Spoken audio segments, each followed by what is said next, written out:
અટલાદરામાં મધુનગર સોસાયટીમાં યુવાનનો મૃતદેહ મળી આવતા સનસનાટી મચી ગઈ। ફ્લેટના લિફ્ટ રૂમમાં યુવાનનો મૃતદેહ મળી આવતા વિસ્તારમાં ભયનો માહોલ સર્જાયો। સ્થાનિક રહેવાસીઓએ આ ઘટના અંગે અટલાદરા પોલીસને કરી જાણ।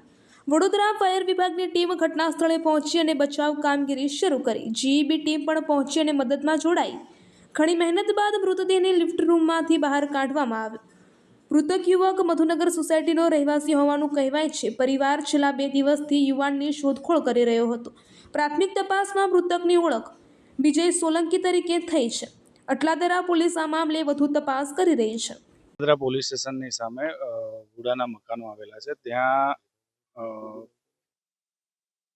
ત્યાં લિફ્ટમાં કોઈ કામગીરી દરમિયાન અંદર માણસ ફસાઈ ગયો છે તેવા પ્રાથમિક message Vadodara fire and emergency સર્વિસને અહીંયા મીડિયા મિત્રો દ્વારા જ આપણને માહિતી મળી હતી। તેથી જીઆઈડીસી ફાયર સ્ટેશનની ટીમ તાત્કાલિક ઘટના સ્થળ પર આવી વધુ તપાસ કરતા જે લિફ્ટનો ઉપરનો ભાગ, જે લિફ્ટની અંદર જે મેન્ટેનન્સ કરવાનો ભાગ હોય છે, ઉપરનો જે ટેરેસ ઉપર હોય છે, ત્યાં કોઈક વ્યક્તિ એ લિફ્ટનું કંઈક મેન્ટેનન્સ કરતા દરમિયાન શોર્ટ સર્કિટના કારણે તેમને અત્યારે મૃત્યુ પામ્યું છે તેવું દેખાય છે।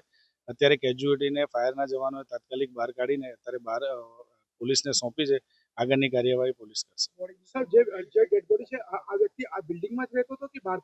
પ્રાથમિક જે અહીંયા નગરજનો છે એ લોકોના જણાવ્યા મુજબ એમનું એવું કહેવું છે કે અહીંયા લોકલ જ હતા અને લોકલે જે બેને જોયા હતા તેની પણ માહિતી હજુ પોલીસ તપાસ કરી રહી છે। શું માહિતી છે પોલીસનો વિષય છે, એટલે તે અત્યારે હાલમાં કામગીરી કરે છે। ફાયરની જે પ્રાથમિક તબક્કે તો જીબીની મદદ લઈને આપણે ઇલેક્ટ્રિક કનેક્શન કટ કરીને સેફલી એમને એ રીતે બહાર નીકાળી લીધી છે અને ઉપર અત્યારે એમનું પંચનામું ચાલે છે। સાહેબ, જે તે ડેડ બોડી તમે જોઈ શકો કેટલા દિવસની આ ડેડ બોડી લાગી રહી છે?